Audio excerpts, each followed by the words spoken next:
Hi, everybody. Okay, so I don't even know what number we're on, but this I think is going to be the last one of the night, which is clergy. So this is going out to Mike Gibson USAF. Why I left. Okay. So when I was a Baha'i, there's no clergy. There's nobody there. You don't have a priest. You don't have anything like a rabbi or a priest or anything, or a deacon, or a subdeacon, or a bishop, or a, I don't even know the names of everything yet.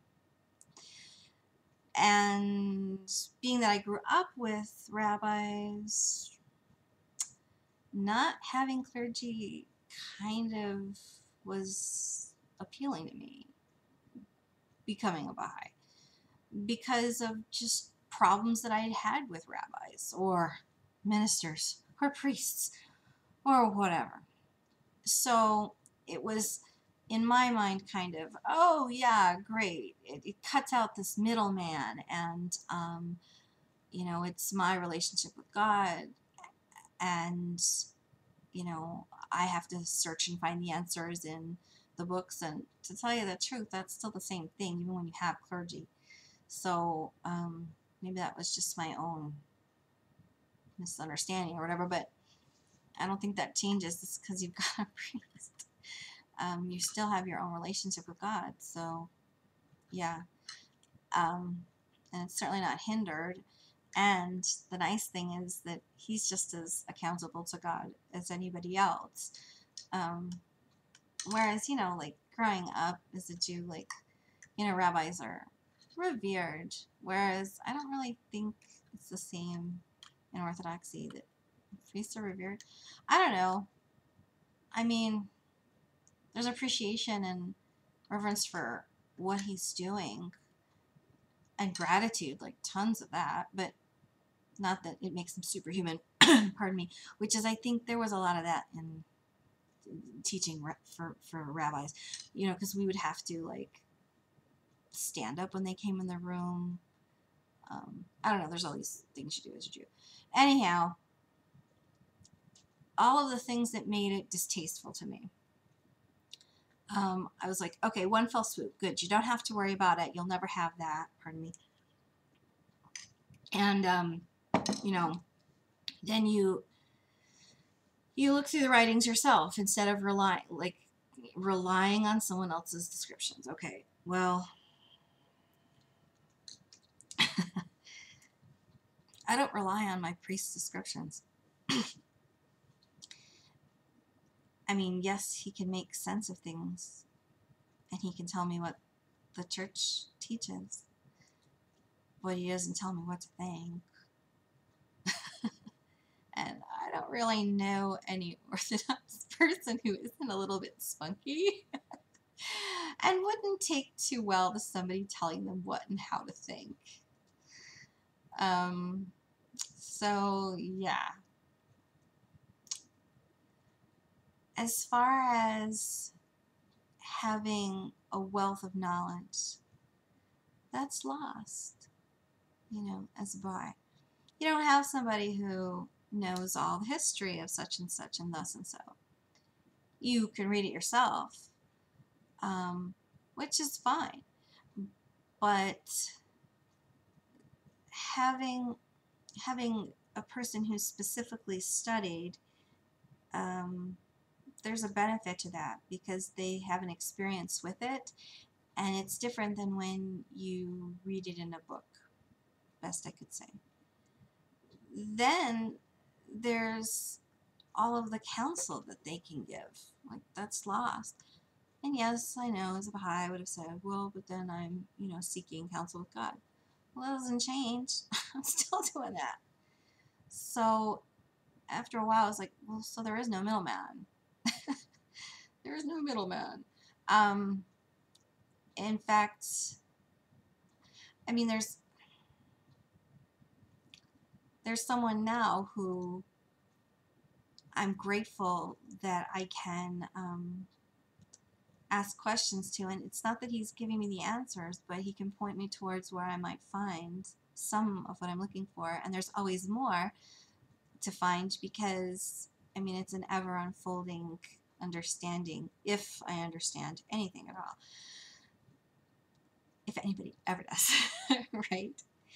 So all of the things that were distasteful about it just don't really seem to be. The confession might be a big thing for certain Baha'is, especially like I said, because, pardon me, it specifically says that you shouldn't confess your sins and stuff, that it would be to your embarrassment, right? Well, and like I say, I've never gone to confession, so I really don't know. But from what I understand, you're really confessing your sin to God, but that there's someone there who's also praying with you. So, and I'm sure someone else who's Orthodox will give a far better description, because I don't know what I'm talking about because I've never been.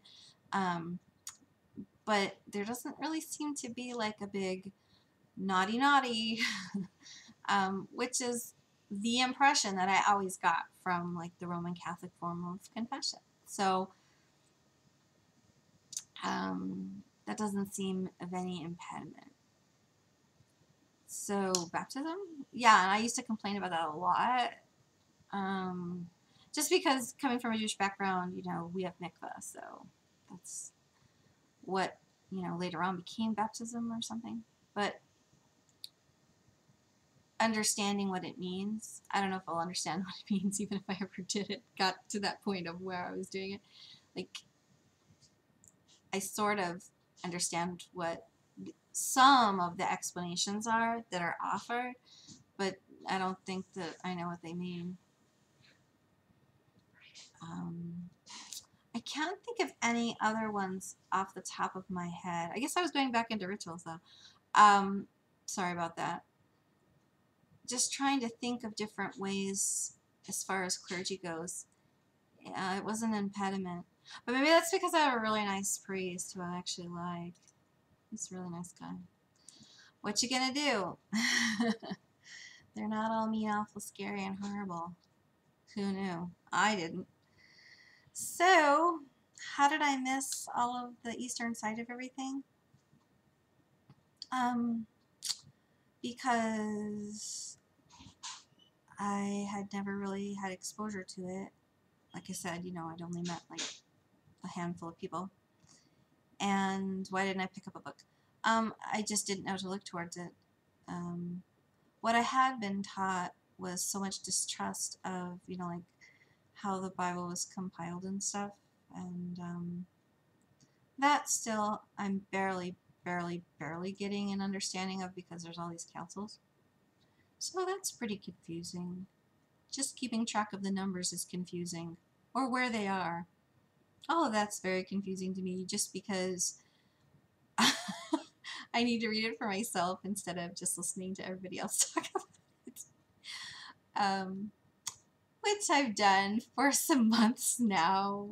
But I kind of think, you know, as I'm slowly getting sort of an idea of everything, piecing it together in my head, I'm very much taking the slowest boat to China that I can, as far as this isn't going to be like a rush job, like the month that it took me to become Baha'i.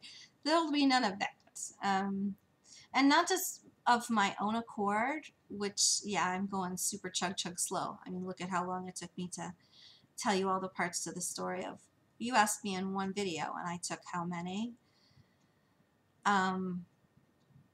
But because I wouldn't want to go where I didn't feel that God wanted me to be, which ends it back up to God put me back where He really wanted me to. So I feel like I learned all those principles in the Baha'i faith. They came to fruition here in Orthodoxy. I could understand where they actually really came from, and that's why it feels home to me. So I hope that those answer your questions. I thank you so much again for asking them. I look forward to hearing what you have to say back. I still have definitely a lot more to share with you as far as different aspects that I've just briefly touched on, depending upon what you're more interested in hearing or not. And forward to getting to know more about you and hearing more about your experiences, especially in Japan. I miss Japan a lot. So, じゃあね and peace.